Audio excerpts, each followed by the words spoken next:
You're listening to Pedaling Through Life, a 1,000-kilometer father-son Ashtavinayak cycling pilgrimage, presented by Sriram and Sunil KHANDBAHALE.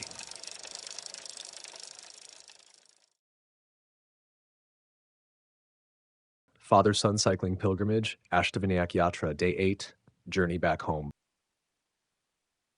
Every journey has two destinations.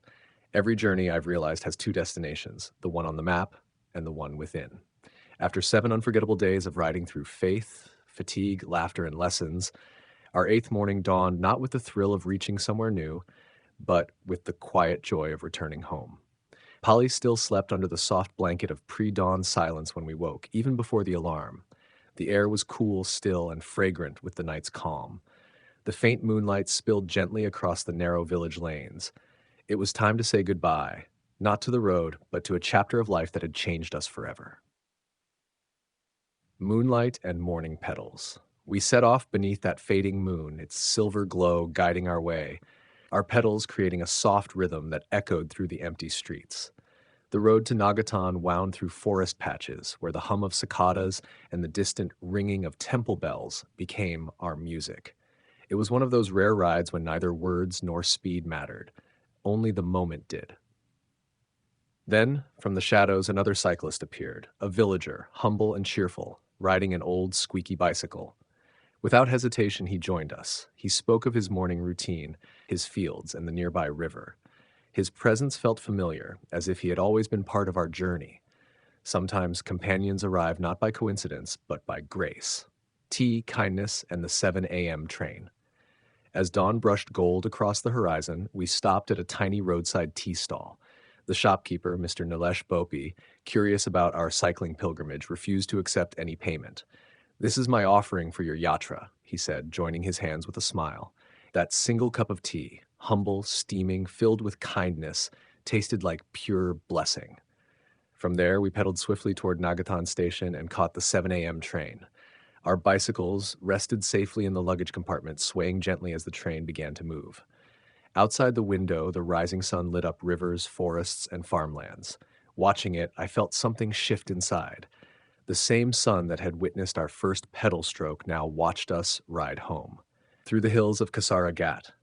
Our train journey ended, but the road wasn't done with us yet.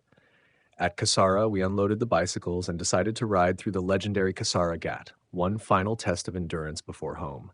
The sun was fierce, the slope unforgiving, but every drop of sweat felt sacred. Nature rewarded our effort with lush green hills, hidden waterfalls, and the breathtaking view from the ancient stepwell, the Bhavati built by Ahilyabai Holkar. Halfway up, Sriram laughed aloud, trying to catch a lift from a slow-moving truck, playfully racing beside it. His joy was contagious. I smiled and thought, faith and fun can indeed coexist beautifully. Sometimes, it's not the climb that matters, but the company that keeps you going. Lunch, life, and lessons. At the top, we stopped at a small roadside dhaba. A playful cat jumped across tables while the owner served us hot chapatis and dal with a grin. As we ate, we spoke about everything: cycling goals, Ganpati songs still echoing in our heads, and the faces of all the kind souls we'd met along the way. Every stranger had taught us something: humility, gratitude, and the joy of living simply. When we began our descent toward Nashik, the road turned smooth, the wind gentle. Passing cyclists smiled and waved. Each nod felt like a silent salute, a shared recognition among travelers on the same spiritual road. Homeward hints. By evening, fatigue began to whisper in our muscles. The traffic thickened, the daylight thinned. Just then, a tempo driver noticed us struggling and pulled over. "Come on, load your cycles. I'll drop you till Vilholi," he offered kindly. It was another small miracle, one of many that had carried us through this pilgrimage. As we neared Nashik, Sriram's energy returned. "Baba, let's stop at Decathlon," he said excitedly.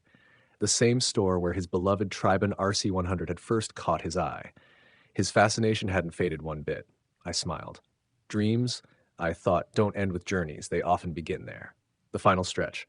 Back in the city, traffic lights blinked, horns blared, and the familiar chaos of Nashik welcomed us home. "Baba," Sriram reminded me gently, "follow the signals. We've come this far safely. Ma and Rutuja are waiting." His words, calm and responsible, filled me with quiet pride. Soon the skyline of Nashik appeared, familiar yet somehow new. We stopped to pick up milkshakes and ice cream for Rutuja, Sriram's small but thoughtful gesture of love. And there they were, Sunanda and Rutuja, waiting at the gate, eyes shining, smiles wide, their joy brighter than the sunset. Journey completed, bonds strengthened. As we parked our bicycles and folded our hands before the small Ganpati idol at home, silence filled the room. Not the silence of exhaustion, but of peace and fulfillment. The Ashtavinayak Yatra was complete, but the true journey, the one within, had just begun. We had set out searching for temples of stone and returned discovering the temple within ourselves. Ganpati Bappa Moria. Until the next journey. You've been listening to Pedaling Through Life, a 1,000-kilometer father-son Ashtavinayak cycling pilgrimage presented by Sriram and Sunil Khandbahale. The journey continues. See you on the next ride.